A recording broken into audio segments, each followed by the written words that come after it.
네. 본문은 빌립보 3장 10절에서 14절을 같이 봅니다. 이는 내가 그를 알고 그의 부활의 능력과 그의 고난의 교제를 알아 그의 죽음의 본을 따르려 함이며 어떻게 했든지 죽은 자들의 부활에 이르려는 것이라. 내가 이미 이르렀다 함도 아니요 이미 온전해졌다 함도 아니라 다만 나는 붙잡으려고 쫓아갈 뿐이라. 나 역시 그것을 위하여 그리스도 예수께 붙잡혀 있노라. 형제들아 나는 내가 붙잡은 것으로 여기지 아니하노라. 다만 한 가지 일, 즉 뒤에 있는 것은 잊어버리고 앞에 있는 것들에 손을 뻗쳐 그리스도 예수 안에서 하나님의 고귀한 부르심의 상을 위하여 그 표대를 향해 쫓아갈 뿐이라. 이렇게 말씀을 하고 있습니다. 오전의 주제는 마지막 때에 굳게 붙잡아야 할 것들입니다. 마지막 때에 굳게 붙잡아야 할 것들. 자, 그래서 이 세상에 속한 사람들은 각자가 굳게 붙잡는 것들이 있어요. 수많은 사람들이 각자가 굳게 붙잡는 것들이 있어요. 어떤 사람들은 공부벌레가 돼갖고, 소위 공부벌레가 돼갖고 학문을 굳게 붙잡는 사람들이 있어요. 어떤 사람들은 박사학위만 몇 개씩 갖고 있는 사람이 있어요.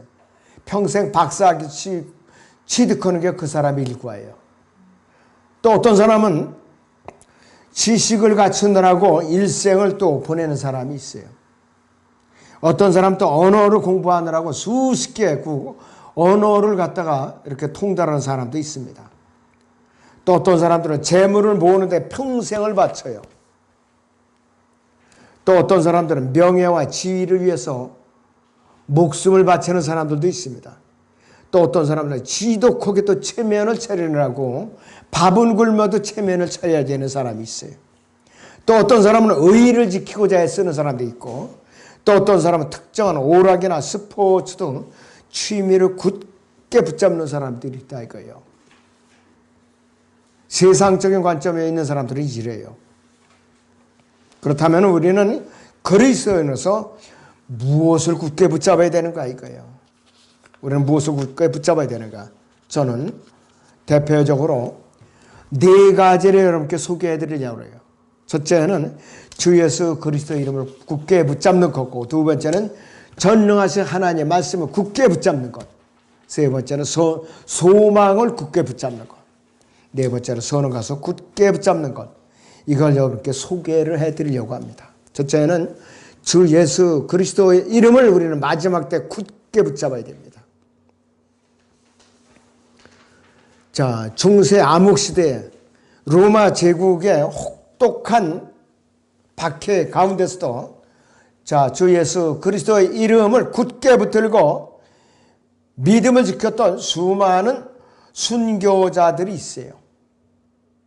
박수의 순교사, 그게 그 자료들이에요, 전부. 예수 그리스도의 이름으로 해서 목숨을 바쳤던 사람들이에요. 어떤 사람들은 창에 찔려갖고 거꾸로 찔려 죽은 사람이 있고, 십자가에 거꾸로 매달려 순교당한 사람들이 있고, 또 어떤 사람은 불에 태서 죽임을 당한 사람들이 있고, 또 어떤 사람들은 독사가 드글드글 끓는 푸대째에 강제로 묶여가지고 물에다 던져서 죽은 사람이 있어요. 또 어떤 사람은 굶어 죽은 사람이 있고, 이름 말할 수 없는 박해를 받은 사람들이 있어요. 자, 요한계시록 2장 13절에 보면은 나는 내가 너희 행위와 네가 거하는 곳을 아노니 곧 그곳은 사탄의 자리가 있는 곳이라. 네가 나의 이름을 굳게 붙들어서 심지어는 나의 신실한 순교자 안티파가 너희 가운데 곧 사탄이 거하는 곳에서 죽임을 당하던 그날에도 나의 믿음을 부인하지 아니하였도다. 그 말씀하고 있어요. 죽임을 당하서까지. 어떤 사람은 사형을 당하면서 지키고 있는 경비병에게 나는 죽지만은 당신은 어서 와서 예수 그리스도를 믿고 구원을 받으라. 이렇게 짧은 설교를 하고 숨을 거둔 사람이 있어요. 근데 결국은 그 경비병이 구원을 받았어요. 구원을 받았어요. 빌립보 간수 보세요. 바울과 실라가 손뼉을 치며 찬송을 하면서 통성으로 기도하니까 지진이 났고 감옥문들이 열렸잖아요. 그 간수는 죄수들이 탈출한 줄 알고 칼을 뽑았고 자결을 하려고 그러니까 사도 바울이 내 칼을 도로 넣어라 이거예요. 집어넣어라. 죽지 말라 그래서 우리가 다 여기 있노라. 한 명도 달아나지 않았다 이거예요. 그러면서 부들부들 떨면서 바울이랑 앞에서 무릎 꿇었죠. 선생님들이요, 내가 구원을 받으려면 어떻게 해야 하나이까 이렇게 부르짖었어요. 그 한마디에 사도 바울은 주 예수 그리스도를 믿으라. 그러면 너와 네 집안이 구원을 받으라 그랬죠. 그날 저녁에 간수는 복음을 듣고 자기 집으로 바울 일행을 데려다가 가족이 다 구원을 받고 침례를 받았어요. 상처 난 것을 싸매주고 씻겨주고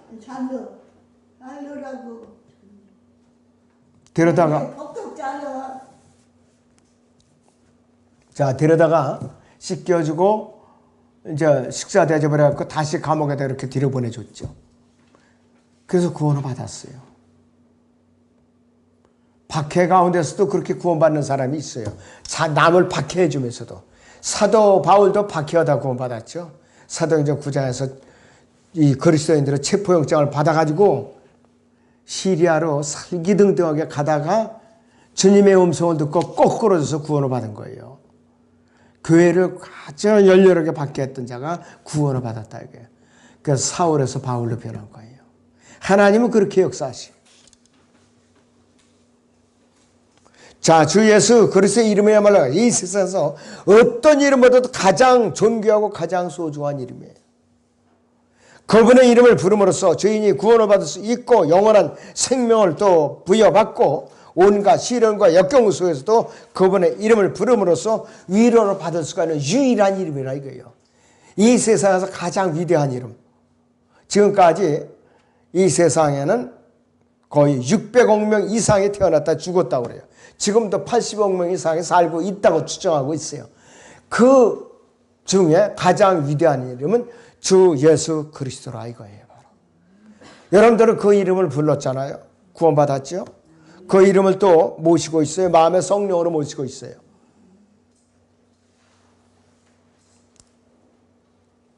자, 로마서 10장 9절 10절 여러분들이 너무나도 잘 아는 구절이에요. 네가 네 입으로 주 예수를 시인하고 또 하나님께서 그를 죽은 자들로부터 살리신 것은 네 마음에 믿으면 구원을 받으리라. 이는 사람이 마음으로 믿어 의에 이르고 입으로 고백하여 구원에 이르기 때문이라고 그랬어요. 이 단순한 말씀에 복종을 하잖아요. 어떤 사람들이 기껏 복음을 듣고 영접을 안 해요. 아이 다음에 하지 뭐. 생각해봐서 그 사람은 끝끝내 구원 못 받아요. 전하는 사람만 그냥 김이 푹 빠지는 거죠. 진지하게 듣는 척하고 그러더니 영접을 안 하는 거예요. 의외로요. 진지하게 듣는 사람들이 영접을 안 하는 수가 굉장히 많아요.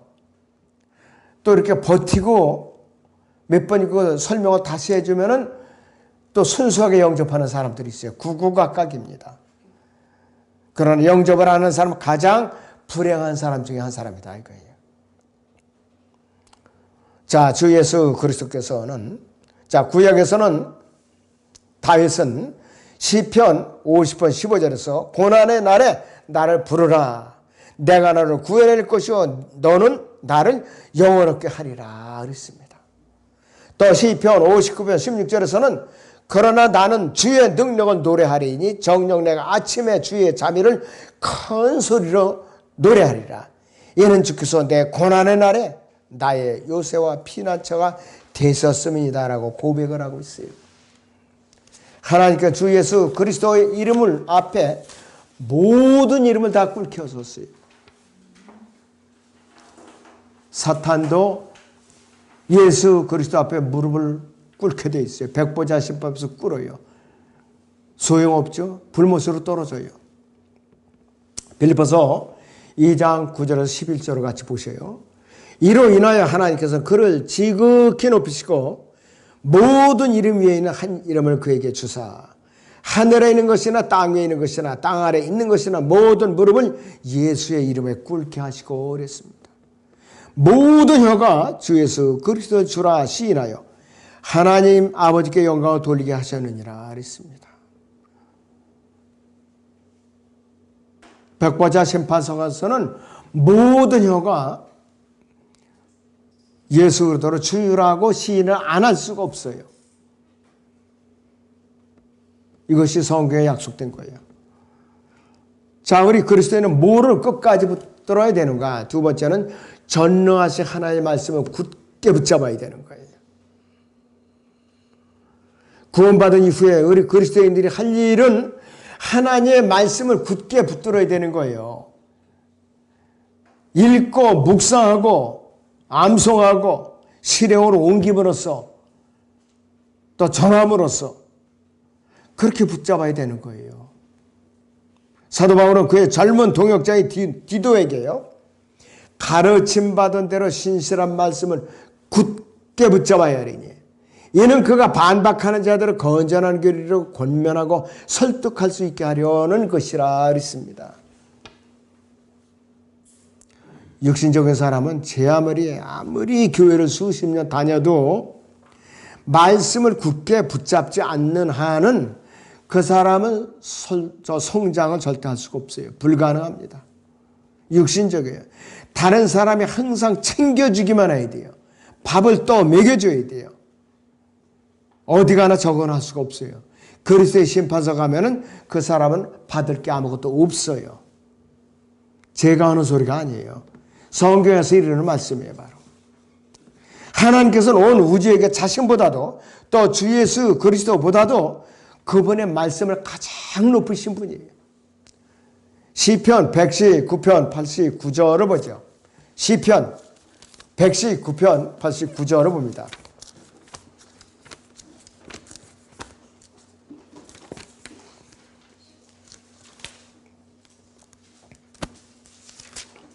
시편 119편 89절을 봅니다. 오 주여 주의 말씀은 영원히 하늘에 세워졌나이가 있어요. 오 주여 주의 말씀은 영원히 하늘에 세워졌나이다 이거예요. 그러니 하나님의 말씀을 높이지 않는 사람은 칭찬을 받을 수가 없어요. 자, 또 시편 138편 2절을 봅니다. 시편 138편 2절을 보죠.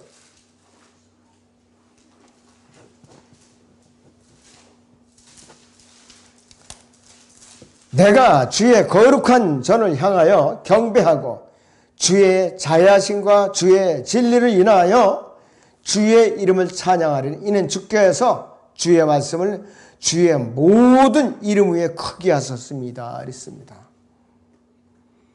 여러분들 기록된 말씀을 접어두면은 아무리 신실한 성도를 할지라도 그 사람 껍데기예요. 주야로 읽고 묵상하고 암송하고 실행에 옮겨야 돼요. 그래서 바른 교리대로 믿고 실행하는 그리스도인들은 무엇보다도 하나님의 말씀을 끝까지 붙들고 그분의 말씀을 높이는 데 앞장을 서야 되는 것이에요. 하나님의 말씀은 태초부터 하나님과 함께 하시는 영원한 생명 자체입니다. 주 예수 그리스도 자체예요. 바로 예수 그리스도께서는 마르다에게 이렇게 이르렀죠. 말씀을 강론하시는데 마리아는 얌체같이 예수님 옆에 쫙 붙어갖고 귀를 쫑긋해가면서 말씀을 경청하고 있었어요. 근데 마르다는 음식 준비에는 너무 분주하고 힘든 거예요. 그러니까는 예수님께 뭐라고 그래요? 마리아에게 좀 도와주라고 얘기 좀 해야 되라고 그러니까는 한두 가지를 하든지 그렇지 않으면 말씀을 듣는데 경청하라 이거예요. 마리아는 오히려 더 좋은 것을 받았다고 그랬어요. 말씀을 듣는 귀는 열려야 돼요. 크게 열려 있어야 돼요. 크게.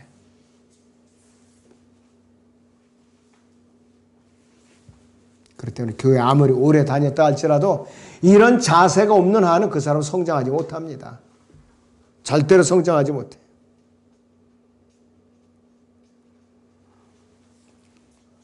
요한복음 1장 봅니다.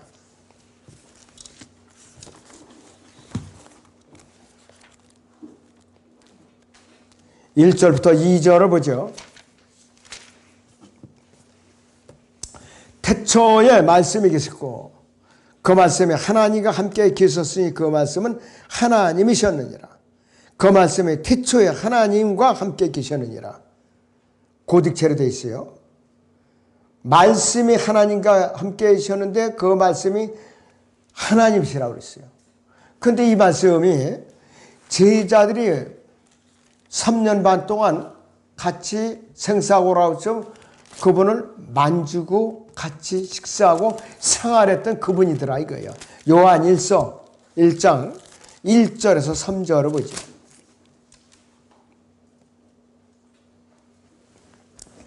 요한일서 1장 1절에서 3절입니다. 태초부터 계셨고 우리가 들었으며 우리 눈으로 보았고 주목하여 살폈으며 우리 손으로 직접 만졌던 생명의 말씀에 관해서라. 그 생명이 나타나시며 우리가 보았고 증거했으며 너희에게 그 영원한 생명을 보여 주었으니 그 생명은 아버지와 함께 계셨으며 우리에게 나타나셨느니라. 우리가 보고 들은 것을 너희에게 전하면 너희도 우리와 교제를 갖게 하는 것이니 참으로 우리의 교제는 아버지와 그의 아들 예수 그리스도와 함께하는 것이라 그랬습니다. 말씀이 육신이 되어 오신 분이신 하나님이 예수 그리스도예요. 요한복음 1장 14절에서도 그 말씀이 육신이 되어 우리가 그 가운데 거하심으로 우리가 그의 영광을 보니 아버지의 독생자의 영광으로 은혜와 진리가 충만하더라 그랬습니다. 말씀이 육신이 되어 오신 분이라 이거예요. 그러니까 예수 그리스도께서는 말씀이 육신이 되어 이 땅에 오신 하나님이에요. 다른 분이 아니라 이거예요. 요한복음 17장 3절로 보세요, 여러분들.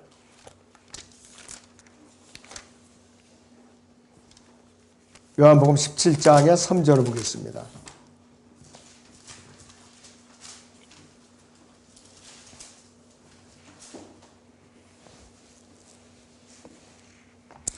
영생은 이것이니고 사람들이 유일하시고 참 하나님이신 아버지와 아버지께서 보내신 예수 그리스도를 아는 것이옵니다. 그랬습니다.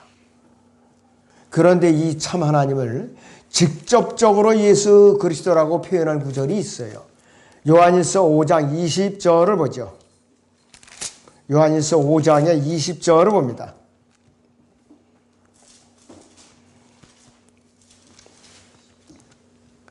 또 우리가 아는 것은 하나님의 아들이 오셔서 우리에게 지각을 주셨다는 것이니 이는 우리로 참되신 그분을 알게 하려는 것이라.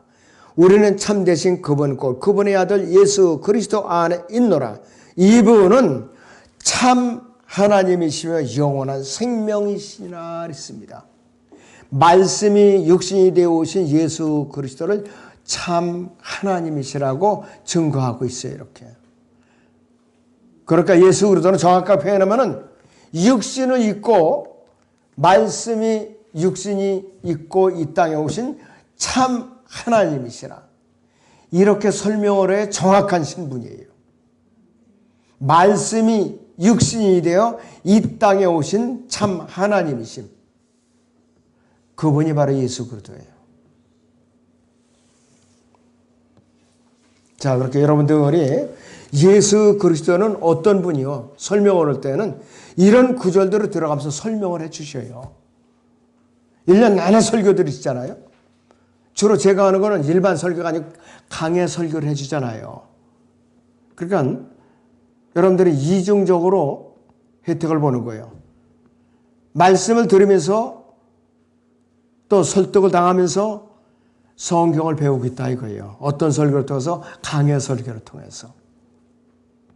숫자가 많고 적으면 문제가 아닙니다. 어떻게 말씀에 선포되어지고 어떻게 교리가 바로 세워지는지가 문제지요. 바로.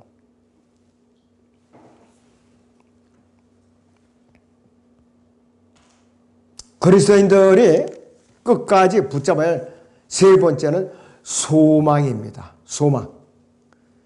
히브리서 6장 19절을 같이 보세요. 그렇게. 우리가 이 소망을 혼에 닷같이 가졌으니 확실하고 견고한 소망이라.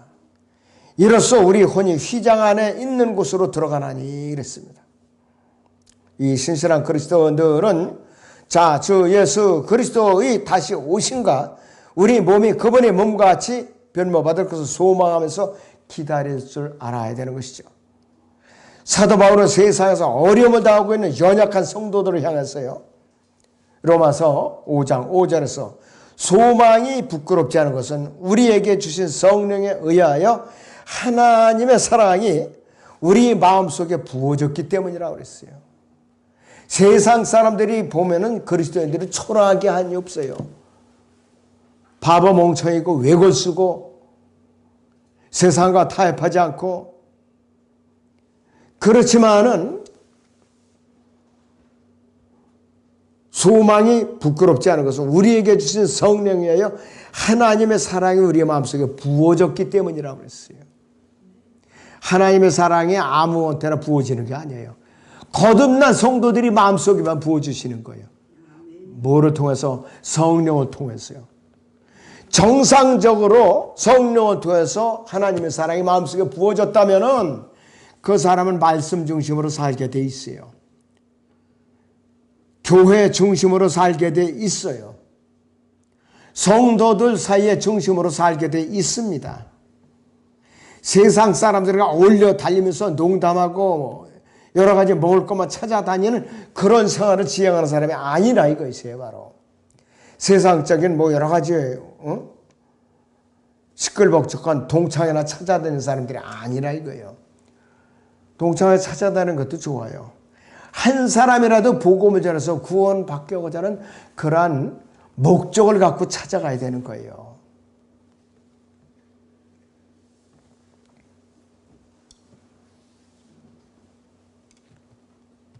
만약 우리가 몸에 변모를 받지 않고 예수 그리스도께서 우리를 다시 데리러 오신다는 소망이 없다 하면은 우리는 이 세상에서 가장 비참하고 가장 불쌍한 사람.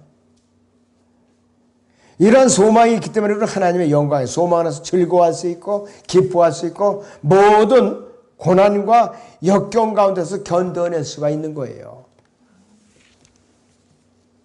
우리는 몸의 구속, 부활의 소망이 있어요. 정말로 우리는 부활의 소망이 있는 사람이에요. 이 소망이 없다면 우리는 가장 비참한 사람이에요. 정말로 우리는 이 부활의 소망 때문에 지금 견뎌내고 있는 것이에요.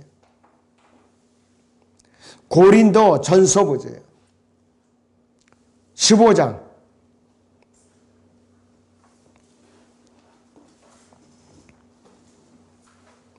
17절부터 19절을 같이 보겠습니다. 만일 그리스도께서 일으켜지지 못하셨다면 너희의 믿음도 헛되고 너희가 여전히 너희 죄들 가운데 있는 것이라. 그렇다면 그리스도 안에서 잠든 사람들도 멸망할 것이라. 만일 그리스도 안에서 우리가 바라는 것이 오직 이 생뿐이라면, 이 세상뿐이라면 우리는 모든 사람 가운데서 가장 비참한 사람이라 이거예요. 여러분들은 이것을 다 이겨낸 사람들 아니에요. 그렇지 않으면 뭐로 여기 와서 앉아있느냐 이거예요. 그리스도인들이 끝까지 붙잡아야 할 네 번째는 선한 것을 끝까지 붙들어야 돼요. 선한 것. 데살로니가서 5장 21절에서 사도 바울은 모든 일을 시험하여 보고 선한 것을 붙잡으라 그랬습니다. 모든 일을 시험해 보고 선한 것을 붙잡으라 그랬어요. 그리고 고린도서 15장 34절에서는 미혹되지 말라 했어요. 악한 사귐은 좋은 행실을 부패시키느니라. 교회 안에서도 악한 사귐이 너무나도 많이 있어요. 저는 너무나도 뼈 아프게 경험을 했어요. 너무나도. 이 바른 이 성경 붙들고 있고 이 교리를 갖고서도 그렇게 미혹된 자들이 많이 왔다 갔고 악한 사귐으로 많은 사람들을 부패시키고 그렇게 떠난 사람들이 한두 명이 아니에요. 한두 명이. 개성경 가진 자보다도 더 썩어 빠진 자들.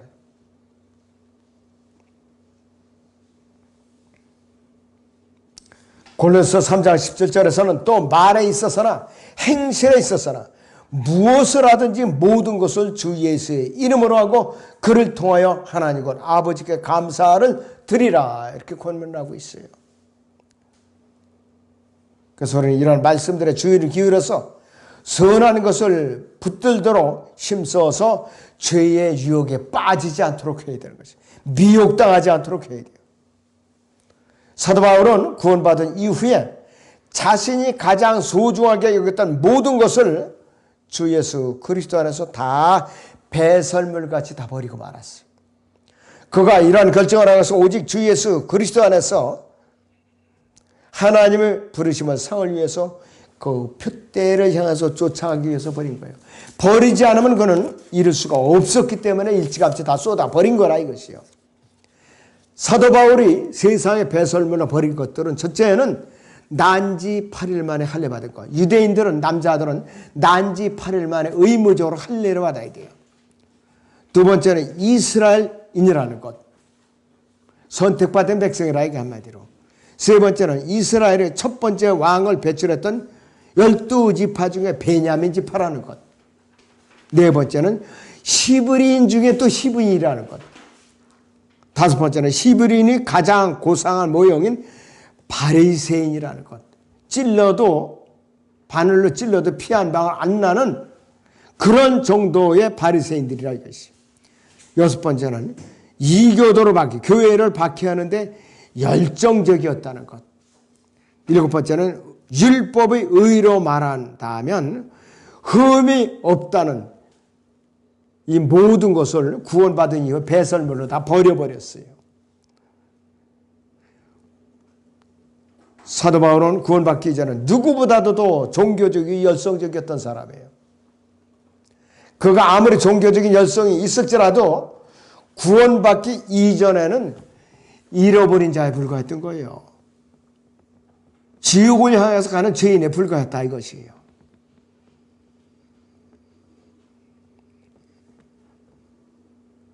흠이 없는 말은요, 완전 무결해되는 거예요. 한마디로.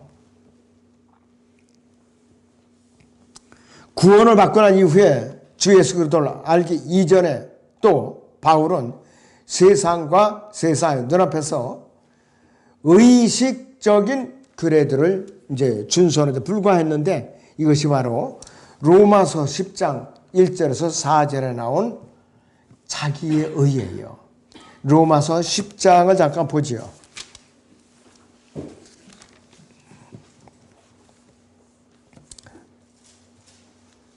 1절부터 3절까지만 보겠습니다.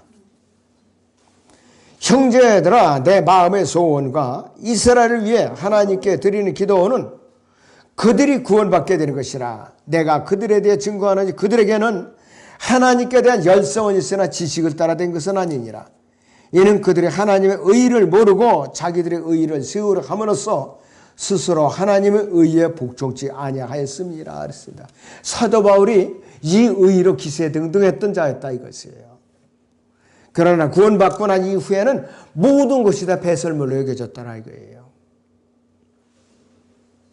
만약 주 예수 그리스도께서 오시지 않았더라면은 이것을 자랑하는 것이 사도 바울에게는 가능했을지도 모르지만은 온전하고 죄 없으신 예수 그리스도께서 율법 아래 나타나서 갈보리 십자가에서 속죄사역을 이뤄놓으신 이후에는 외적인 모양은 더 이상 충분하지 못하고 사도 바울에게는 율법의 의의를 완성하신 내적인 사람이 필요했던 거예요.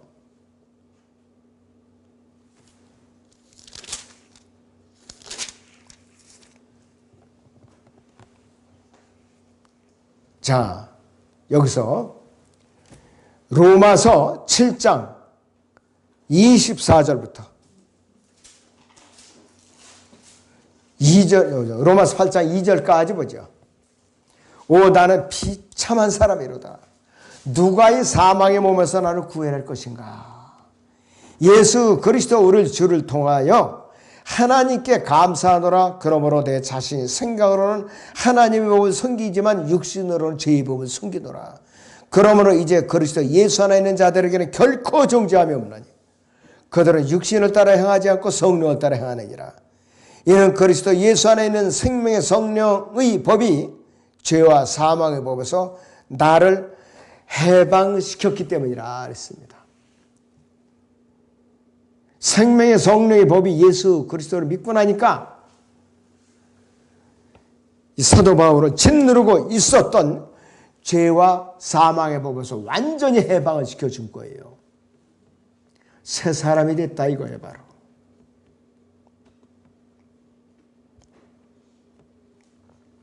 사도 바울은 예수 그리스도를 발견한 후에 종교에 대한 그의 자세를 자세하게 설명을 해주고 있어요. 이전에 그가 유익하다고 여겼던 것들은 다 손실이 됐고 또 배설물이 됐고 이전에 이단으로 여겨졌던 것들이 이전에 유익된 것으로 여겨졌어요. 첫째, 사도 바울은 주 예수 그리스도를 얻었고 두 번째는 주 예수 그리스도 안에서 발견되었고 세 번째는 또 예수 그리스도를 아는 고상한 지식을 얻었고 또 예수 그리스도의 부활의 능력을 알게 되었고 예수 그리스도의 고난의 교제를 알게 되었고 죽은 자들이 부활에 이르고자 하는 열망이 사도 바울에게 주어졌다 이것이에요. 새 사람으로 변한 거예요. 바로. 자, 그렇다면 우리는 어떻게 주 예수 그리스도를 어떻게 끝까지 붙잡아야 되는가? 첫째는 주 예수 그리스도 안에 있는 믿음과 사랑 안에서 굳게 붙잡아야 돼요. 그냥 붙잡는 게 아니라 법칙이 있어요. 디모데후서 1장 13절 14절 같이 보십니다. 너는 그리스도 예수 안에 있는 믿음과 사랑 안에서 그랬습니다. 내게 들은 건전한 말씀의 본을 굳게 붙잡고 우리 안에 거하시는 성령을 힘입어 내게 맡겨진 그 좋은 것을 지키라 그랬습니다. 그리고 어떻게 붙잡아야 되는가? 하나님께서 일러준 말씀에 따라서 붙잡아야 돼요. 디모데후서 2장 5절 같이 보세요. 또 이기려고 애쓰는 사람이 규칙대로 하지 않으면 멸류관을 얻지 못하리라. 반칙을 하면 안 돼요. 성경에 기록된 규칙대로 믿음에서나 싸움은 싸워야 돼요. 그렇기 때문에 여기서 고린도전서 9장 27절을 보죠. 여기서 고린도전서 9장 24절을 봅니다.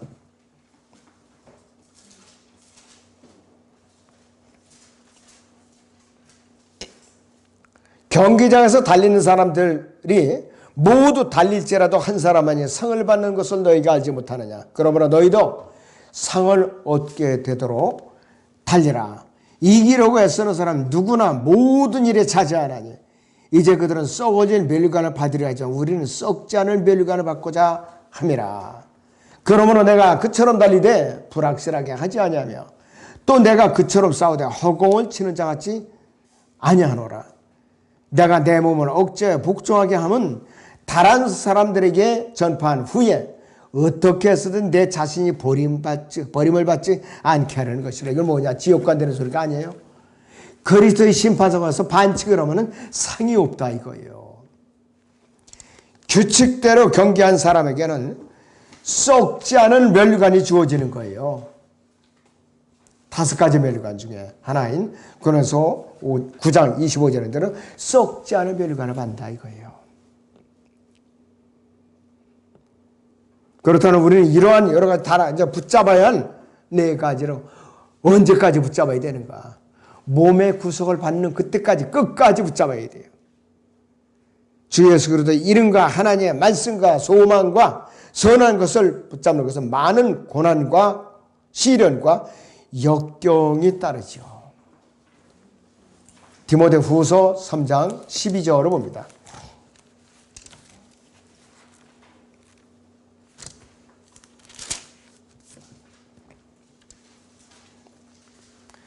실로 그리스도 예수 안에서 경건하게 살고자 하는 모든 사람은 박해를 받을 것이라 그랬습니다. 실로 그리스도 예수 안에서 경건하게 살고자 하는 모든 사람은 박해를 받을 것이라 했어요. 예외 없이요. 여기서 모든 사람은 예외 없이라는 말이에요. 바로 우리는 이러한 것들을 주 예수 그리스도께서 다시 오실 때까지 몸의 구속을 받을 때까지 굳게 붙잡고 있어야 돼요. 그분께서는 이제 오래 기다리지 않을 거예요. 여러분들 거의 이제 다가오고 계세요. 반드시 그리고 속히 오실 거예요. 여러분들 아무쪼록 그때까지 여러분들은 주 예수 그리스도의 이름과 전능하신 하나님의 말씀과 소망과 선한 것을 굳게 붙드시기를 주 예수 그리스도의 이름으로 축원합니다. 기도하겠습니다.